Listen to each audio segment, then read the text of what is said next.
Good day sa ating lahat. Andito naman tayo sa ating channel na Mercado Official po. Ay,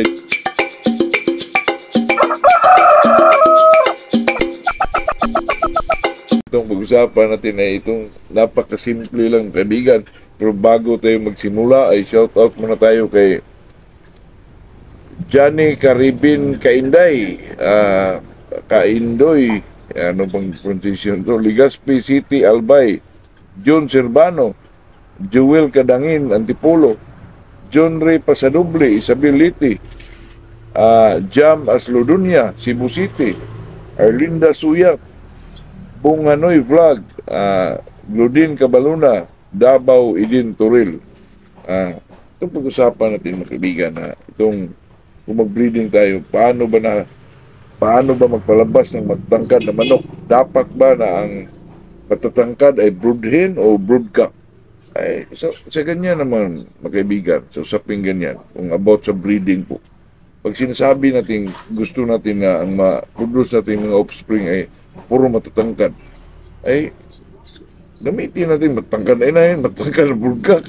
Pero kung gusto mo na regular lang yung mga lumalabas, mga kaibigan, pwede na yung ang brood cock mo ay yung regular din. At saka kung mga brood hen mo ay medyo matatangkad. Pero kung gusto mo naman na baliktaran, matatangkad yung brood cock mo, pwede na yung regular yung mga babae. Pero sa akin, mga kaibigan, gusto ko, ang brood cock ko ay talagang high station, mga kaibigan, na hindi high station, mga kaibigan, na medyo lanky. Gusto ko high station na formado po. Formado ng isang manok. High station siya, formado. Tapos, ang mga babae, regular station na po. Ay kasi, mga kaibigan, ilang bisis ko na itong ako, ang mga babae na may matangkad, magpalabas din yun ng matatangkad. Pero sa akin, mga kaibigan, gusto ko ang brood cock at talaga ang gusto kong matangkadin para maipasa din nila sa kanilang mga offspring na maging matangkad din yung mga anak nila. Kasi sa pagkaka-obserba ko, sa matagal ko nang nag-breed, mga kaibigan, pag i-breed mo itong lalaki, mga kaibigan, sa mga inahin, ang mga kulay, mga kaibigan, talaga magmana po sa ama. Sabi nila sa ina daw, katulad ko, mga kaibigan, mag-breed ako ng mga basag na manok, talagang lumalabas yung mga basag na kulay po. At saka yung away, mga kaibigan, ako, talagang makuha.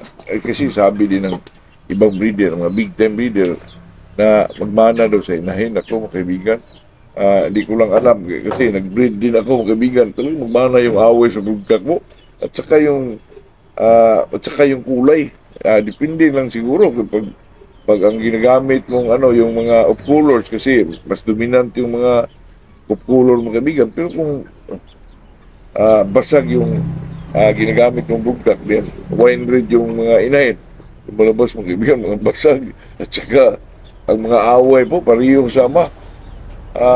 Di ko lang alam, baka ganun din ang away sa inahin. Pero sa akin, mga kaibigan, ilang bisis na akong nakapag-breed ng ganyan po na talagang magmana sa ama, mga kaibigan.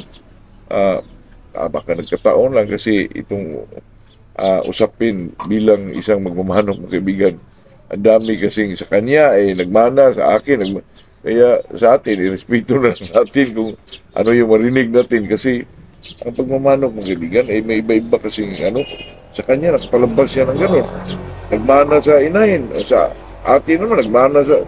Kaya, na lang yung, mga kaibigan, depende na lang siguro sa kung sino yung nag-breed na nagtukma doon sa tinatapik ng ibang mga vlogger din o kasi ang manok kasi, mga kaibigan, di natin masiguro kung ano ang lumalabas kaya ang iba, sabi sila na ganito ang nangyari sa kanilang pagbibid. Ang iba naman ganito.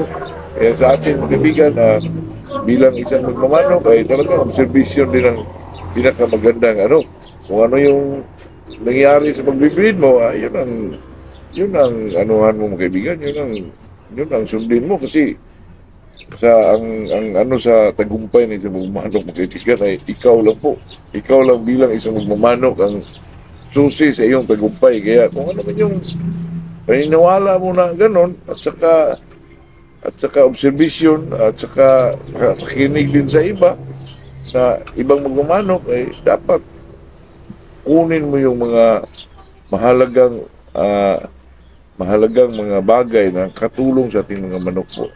Kasi itong ano mga kaibigan, itong magmamanok po, di ho siya ayan, makuha mo kagad talagang habang buhay na learnings ng kaibigan. Ah, kung ano man yung sa tingin nyo ay tama, ayun ang sundin nyo po. Kasi ang pinakaano talaga sa pagmanok kaibigan ay obserbasyon talaga. Kahit sa pamamaraan po kung ano mga pagbuhay sa sisyo, pagkondisyon, talagang ano po, obserbasyon na talaga kaibigan. Kaya itong topic natin, paano magpalabas ng matangkad na manok, ay sigurado magpalabas ka ng matangkad na manok kung ang broodcock mo ay matatangkad. Katulad ko, yung puso ngayon. Talagang malabas mga kaibigan ay talagang ano po, matangkad po sila. Yung mga inahin ko mga kaibigan, medium station lang. Kung may mga lumalabas na kung may lumalabas man na hindi masyado matatangkad, pero nandun sila sa medium station mga kaibigan. Talagang walang mga low station na lumalabas po. Pira na lang siguro kung magkasakit mga kaibigan. Pero sa akin, ang gusto ko talaga, yung budka ko ang ano, high station talaga. Yung mga babae, medium station na po. Pero kung magkataon na high station ng laki mo, ang mga inahin mo high station, okay din yun. Basta formado lang mga kaibigan. Yung ano ba, balansyado lang sila. Ang isang manok mga kaibigan, tinatawag mong balansyado pag nakita mo naka-cord lang o nakalimber, makita mo kung balansyado siya mga kaibigan. Kahit matangkad pa o mataas ba ang manok na yan, kahit sa mga inahin po. Makita mo sa isang tingin mo lang mga kaibigan, ay talagang kitang-kita mo yung formado nila kahit mataas sila. Iba naman yung langke. Yung langke mga kaibigan, yung sa Bisaya pa, tampigaw. Kung yun ang gamitin mo ganun, kasi sabi nila, malakas yung pumalo. Ayoko pong ganun mga kaibigan kasi nasa ano tayo commercial side tayo. Kaya sa atin dyan mga kaibigan, yung sa akin, yung high station na balansyado po. Makikita mo naman yung surmahan. Tapos ang gamitin ng mga babae na regular. Sa akin na yung kaibigan. Kasi kung nagkataon naman na puro high station, maganda pa rin yun. Kasi di magtapon yan ng mga ano po, mga pandak. Pero kung puro kasi mga matangkad mga kaibigan, ano po, masyadong matangkad siguro yung mga lumalabas mga kaibigan. Kaya sa akin, ang ginagamit ko po sa breeding ay itong high station na lalaki. Mga medium station lang yung mga babae po. Kasi ito sa akin, binibreed ko ngayon mga kaibigan, napakaganda resulta po. Matatangkad, high station, tapos mayroon mang hindi, medium. Pero wala talagang mga pandak mga kaibigan. Ilang bisis ko na yan na gamit o na ano yung pamaraan na yan kaibigan, ang gamitin ng bugka high station, tapos ang mga inahin ay medium lang. Eksakto lang sa ano kaibigan. Kaya yung mga 5K ko dito, natangkad po kasi may mga nakakuha na sa akin dati. Kaya dito lang. Ang sabi nila, lakas na pumalo. Ang 5K naman kaibigan, di mo naman ipagkailam. Talagang marami ang palo po. Kaya yun lang mga kaibigan, yun lang pag-usapan natin itong paano magpalabas ng matangkad na manok. Katulad ko, ginagamit ko ay station na lalaki. Yung mga babae ay medium lang. Para ang mga lumalabas ay talagang mga pulmado po. Ayun lang mga kaibigan, good day sa ating lahat.